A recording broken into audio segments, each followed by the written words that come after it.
Hello friends, રીપી learning હબમાં તમારું સ્વાગત છે। આપણે લાસ્ટ પીરિયડમાં બે રેખા વચ્ચેના ખૂણો અને તેના રેખા વચ્ચેના ખૂણાનો દ્વિભાજક ઉપર આધારિત એમસીક્યુ જોયેલા હતા। એમાં મેક્સિમમ એમસીક્યુ બે રેખા વચ્ચેના ખૂણાઓ શોધવા માટેના હતા, એને રિલેટેડ હતા। હવે પછી બે રેખા વચ્ચેના ખૂણાના દ્વિભાજક ઉપર આધારિત હોય એમસીક્યુ બાકી રહી ગયા છે, તો એવા એમસીક્યુ તરફ આગળ વધશે। પહેલો એમસીક્યુ, રેખાઓ 4x + 3y - 6 = 0, 5x + 12y + 9 = 0 છેદતી રેખાઓ છે, તો તેમના લઘુકોણના દ્વિભાજકનું સમીકરણ શોધો। લઘુકોણનો દ્વિભાજક કીધું છે, તો આ લઘુકોણનો દ્વિભાજક આપણે જ્યારે થિયરી જોઈ ત્યારે બે છેદતી રેખાઓ વચ્ચેના ખૂણાના દ્વિભાજકનું સમીકરણ જોયું હતું। લઘુકોણ ને ગુરુકોણ શબ્દ નહોતો વાપર્યો, તો આ લઘુકોણ અને ગુરુકોણ વાળું શું હોય છે એ આપણે પહેલા એમસીક્યુ ચાલુ કરતા પહેલા થિયરી રિવાઇઝ કરી લઈએ। તો બે રેખાઓ આપણને આપેલી છે, ધારો કે એક રેખા છે L1 રેખા છે a1x + b1y + c1 = 0, બીજી રેખા છે a2x + b2y + c2 = 0। અને અહીંયા શું કરવાનું છે આપણે, તો બે રેખાઓ છેદતી રેખાઓ વચ્ચેના પહેલા દ્વિભાજકનું સમીકરણ લખી નાખીએ। બે છેદતી રેખાઓ વચ્ચેના જનરલ લખીએ દ્વિભાજકનું સમીકરણ।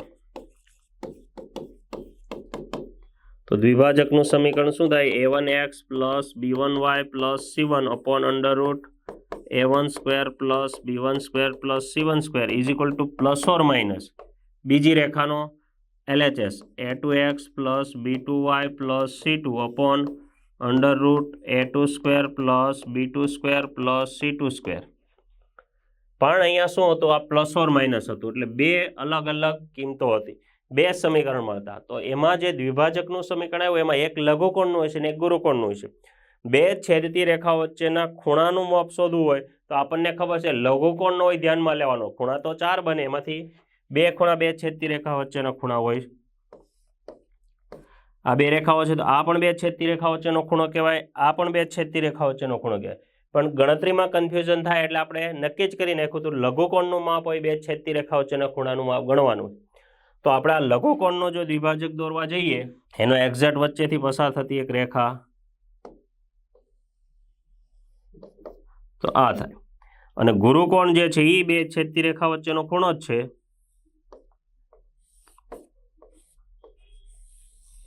તો આ દોરીએ તો આ જે રેખા મળે એ ગુરુકોણના દ્વિભાજકનું સમીકરણ મળે। તો નક્કી કેમ કરવું કયું લઘુકોણનું હશે અને કયું ગુરુકોણ, આપણે તો ± આવવાના છે, તો ત્યાંથી નક્કી કરવા માટેના અમુક સ્ટેપ છે કે આવી રીતે હોય તો આ જે સમીકરણ પ્લસ વાળું આવે એ લઘુકોણનું હોય અથવા ગુરુકોણનું હોય, માઇનસ વાળું આવે એ કાં લઘુકોણનું હોય કે ગુરુકોણનું હોય। પણ કેવી રીતે નક્કી કરશું, તો એના અમુક સ્ટેપ છે। પહેલું સ્ટેપ શું કરીએ છીએ આપણે, આ જે સમીકરણ આવ્યું એમાંથી પ્લસ વાળું લઘુકોણનું છે કે ગુરુકોણનું છે કે માઇનસ વાળું લઘુકોણનું છે કે ગુરુકોણનું છે। તો પહેલા તમારે શું કરવાનું, અચળ પદને ધન બનાવવાનું, ઋણ ના હોય તો પણ અચળ પદને ધન બનાવો। અહીંયા આપણે જોવા જઈએ જો અચળ પદ માઇનસ છે તો આને ધન બનાવવું હોય તો શું કરવું પડે, -1 વડે ગુણી દેવાનું। ધન હોય તો બરાબર છે, ના હોય તો -1 વડે ગુણવાનું। એના પછી બીજું તો a1 a2 + b1 b2 શોધો। a1 a2 એટલે x ના સહગુણકોનો ગુણાકાર અને y ના સહગુણકોનો ગુણાકાર કરીને સરવાળો શોધો, અને આની કિંમત ઉપર આધાર છે બધો। જો a1 a2 + b1 b2 > 0 હોય તો >0 હોય તો ધન વાળું ચિહ્ન એ ગુરુકોણના દ્વિભાજકનું સમીકરણ, તો પાછળ વધ્યું માઇનસ વાળું હોય એ લઘુકોણના દ્વિભાજકનું સમીકરણ જ હોય। તો પ્લસ ચિહ્ન વાળું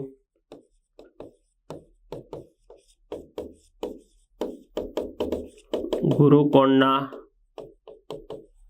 દ્વિભાજકનું સમીકરણ સમજવાનું, અને માઇનસ ચિહ્ન વાળું પછી ઓબ્વિયસલી માઇનસ ચિહ્ન વાળું લઘુકોણના દ્વિભાજકનું સમીકરણ। એટલે જો a1 a2 b1 b2 ની કિંમત >0 આવે તો પ્લસ લ્યો તો એ ગુરુકોણના દ્વિભાજકનું સમીકરણ આવે, અને માઇનસ લ્યો તો એ લઘુકોણના દ્વિભાજકનું સમીકરણ। અને બીજું જો a1 a2 + B1 B2 ની કિંમત નેગેટિવ હોય તો અહીંયા જો પ્લસ ચિહ્નવાળું ગુરુકોણનું છે તો અહીંયા શું આવશે? માઇનસ ચિહ્નવાળું હોય ગુરુકોણનું આવે. તો ત્યારે તમને ગુરુકોણનું પૂછે, જો A1 A2 B1 B2 less than 0 હોય ને ગુરુકોણનું પૂછે તો અહીં પ્લસ ઓર માઇનસ નહીં, ડાયરેક્ટ માઇનસ જ લખવાના. માઇનસ નિશાનીવાળું સમીકરણ હોય, જવાબ હોય. અને જો આ ધન આવે તો પ્લસ ચિહ્નવાળું હોય ગુરુકોણનું હોય. માઇનસ ચિહ્નવાળું સમીકરણ ગુરુકોણના દ્વિભાજકનું સમીકરણ થાય. અને ઓબ્વિયસલી વધુ પ્લસ ચિહ્નવાળું હોય એ લઘુકોણના દ્વિભાજકનું સમીકરણ. તો આપણે અહીંયા જુઓ, આ બે છેદતી રેખા વચ્ચેના ખૂણાનું લઘુકોણના દ્વિભાજકનું સમીકરણ. તો આપણે પહેલા A1 A2 B1 B2 નક્કી કરશું. જો એનો ધન જવાબ આવે તો આપણે જે ગણવાનું માઇનસ ચિહ્નવાળું લેવાનું, અને જો A1 A2 B1 B2 ઋણ આવે તો પ્લસ ચિહ્નવાળું હોય લઘુકોણના દ્વિભાજકનું સમીકરણ આવે. પણ એની પહેલાં આપણે શું કરવું પડશે? અચળ પદને ધન બનાવવું. એટલે આ રેખા છે એના અચળ પદને ધન બનાવવું પડશે. આને ધન બનાવવાની જરૂર નથી, એ તો ઓલરેડી ધન જ છે. એટલે આ સ્ટેપ અને બરાબર જોઈ લ્યો તમે. પહેલાં તો બે છેદતી રેખા વચ્ચેના ખૂણાનું દ્વિભાજકનું સમીકરણ છે આ. પ્લસ ઓર માઇનસ આવે એમાં પ્લસ વાળો કયો અને માઇનસ વાળો કયો એ નક્કી કરવા માટેનું આ જે છે થિયરી જોવાઈ ગઈ. તો આપણે હવે પહેલાં રકમમાં બરાબર ધ્યાન આપો. બે રેખાઓ જુઓ, એમાં A1 A2 B1 B2. અત્યારે આપણે સ્ટેપ અહીંયા જ રાખીએ છીએ. આ બે રેખાઓ છે, એમાંથી પ્લસ વાળું ધ્યાનમાં લેવું કે માઇનસ વાળું ધ્યાનમાં લેવું? તો પહેલી રેખા છે L1. L1 રેખાને આપણે શું કીધું? અચળ પદને ધન બનાવો, એટલે ડાયરેક્ટ ધન બનાવીને જ હું લખું. તો આને શું લખીએ? -1 વડે ગુણી નાખીએ, એટલે -4x - 3y + 6 = 0. ને બીજી છે L2 રેખા, એ તો ઓલરેડી ધન જ છે. 5x + 12y + 9 = 0. હવે આમાંથી A1 A2 B1 B2 શોધી લઈએ.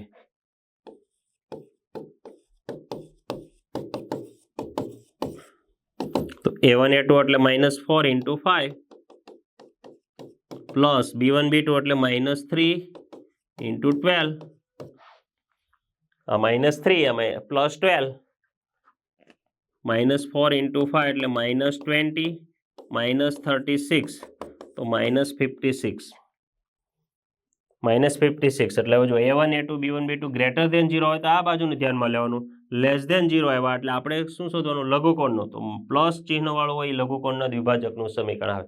એટલે ડાયરેક્ટ આપણે પ્લસવાળું જ મૂકવાનું. આ લેસ ધેન 0 આવ્યું. A1 A2 B1 B2 ની કિંમત લેસ ધેન 0 આવ્યું એટલે માં કે લઘુકોણના દ્વિભાજકનું સમીકરણ શું આવી જાય?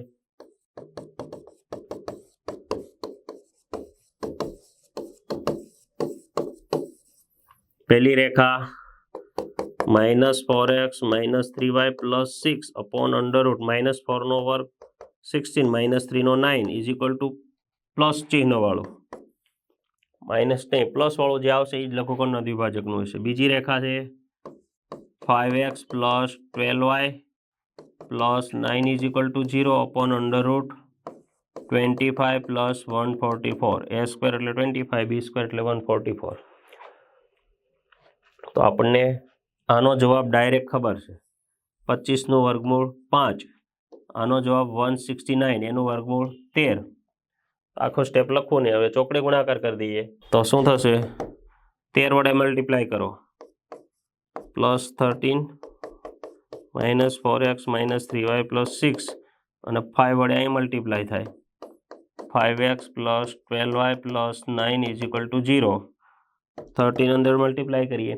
13 × 4, 13 × 3, 13 × 6 = 5 × 25x 60y 45 = 0. Sorry, equal to છે અહીંયા જ ઇક્વલ ટુ છે, ત્યાં ઇક્વલ ટુ નહીં. હવે આ 25 આ બાજુ, 60 આ બાજુ અને 45 પણ આ બાજુ.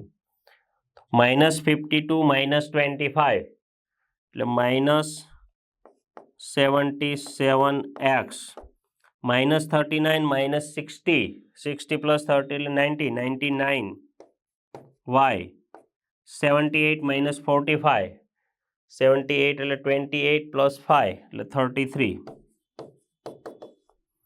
પેલું માઇનસ રાખીએ અથવા 77 માં 11 છે, આમાં પણ 11 છે, આમાં પણ 11 છે, તો -11 વડે ડિવાઈડ કરી દઈએ એટલે પ્લસ થઈ જાય 7x plus 9y minus 3 is equal to 0.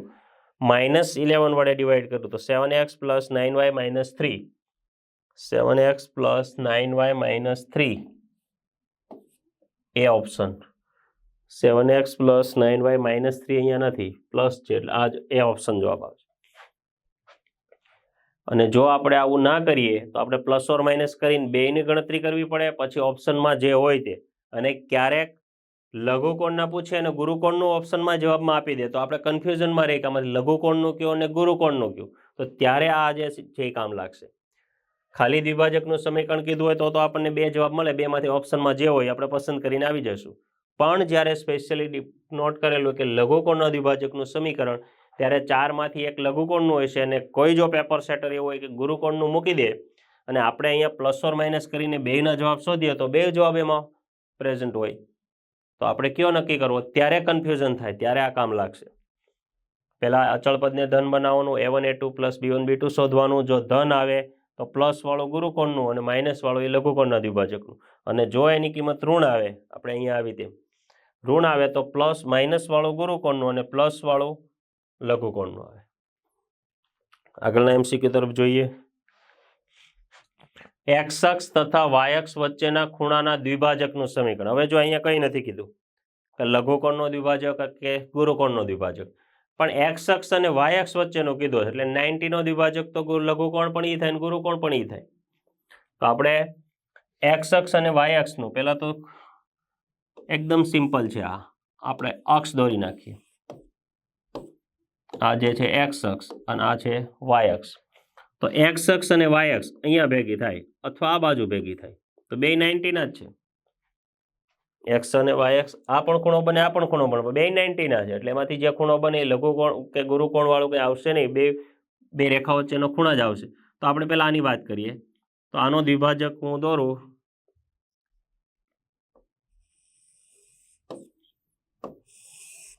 દ્વિભાજક એટલે બે સરખા માપનો ખૂણો બનતો હોય, આ પણ 45 હોય, આ પણ 45 હોય. તો એક્સ અને વાય અક્ષની એક્ઝેક્ટ વચ્ચેથી પસાર થતી હોય એવી રેખાનું સમીકરણ તો આપણને ખબર છે કે વાય બરાબર એક્સ હોય, કારણ કે 1 તો 1, 2 તો 2, 3 તો 3 એવી રીતે હોય, એક્ઝેક્ટ વચ્ચે જ આવેલું હોય તો વાય બરાબર એક્સ રેખા છે. અને બીજું આ બાજુનો દ્વિભાજકની વાત કરીએ.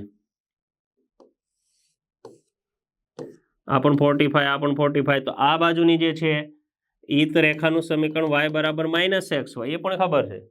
તો હમણાં એક્સ અક્ષ અને વાય અક્ષ વચ્ચેના ખૂણાના દ્વિભાજકના સમીકરણ તો ફિગર ઉપરથી જ આવી ગયા, ગણતરી કરવાની કોઈ જરૂર નથી.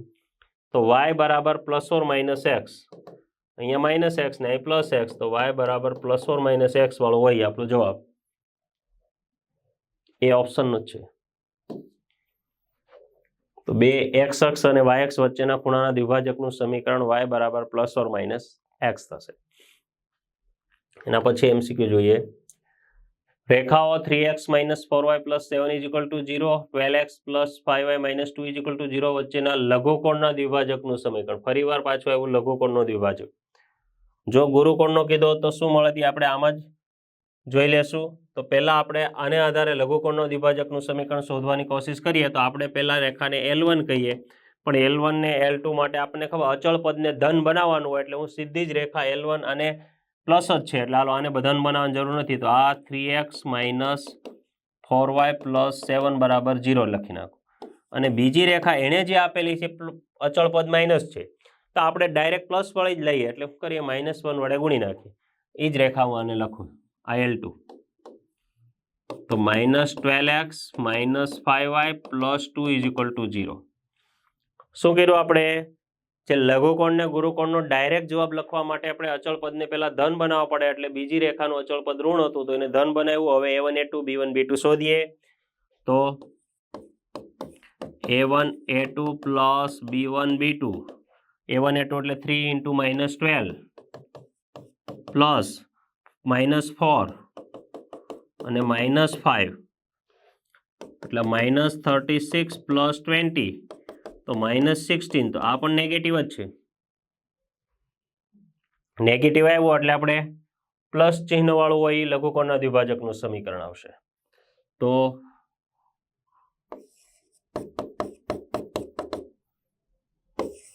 માંગેલ સમીકરણ એટલે કયું? ખૂણાના લઘુકોણના દ્વિભાજકનું સમીકરણ.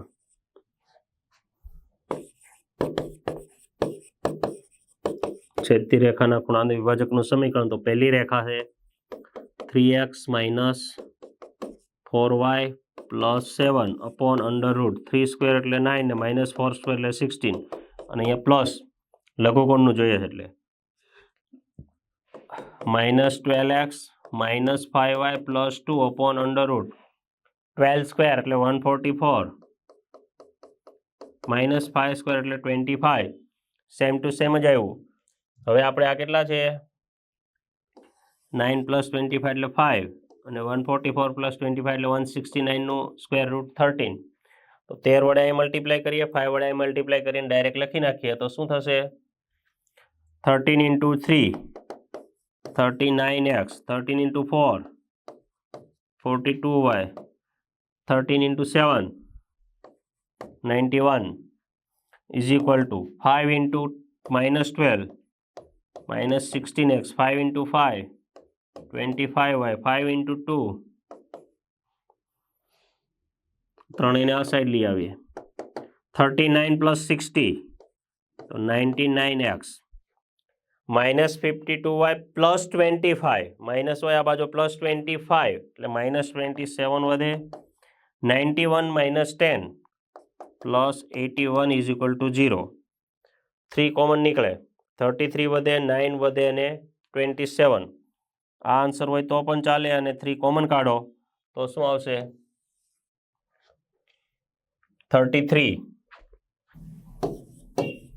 33x માઇનસ 9y પ્લસ તો 9 કોમન નીકળે છે 99માં 27માં 9 હોય ને અહીંયા પણ 9 હોય એટલે 9 જ કોમન કાઢીએ તો સીધું શું આવે 11x minus 3y plus 9 is equal to 0.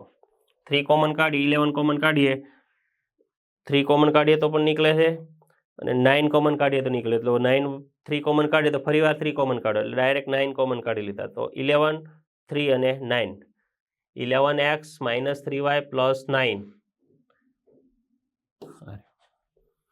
લઘુકોણના દ્વિભાજકનું સમીકરણ આવ્યું. હવે આપણે એમસીક્યુમાં તો લઘુકોણ જ પૂછ્યું પણ એક્સ્ટ્રામાં જોઈ લઈએ કે ગુરુકોણનું પૂછેલું હોત તો શું કરત. અહીંયા લઘુકોણની જગ્યાએ ગુરુકોણના દ્વિભાજકનું સમીકરણ કીધું હોત તો આપણે ખાલી ફેરફાર કેટલો કરવાનો તો અહીંયા સુધી તો બધું સેમ ટુ સેમ છે a1 a2 લેસ ધેન 0 આવ્યા તો ગુરુકોણના દ્વિભાજકનું સમીકરણ આવ્યું એટલે એ પ્લસ છે એની જગ્યાએ માઇનસ આવે તો શું સુધારો થશે 3x ગુરુકોણના દ્વિભાજકનું સમીકરણ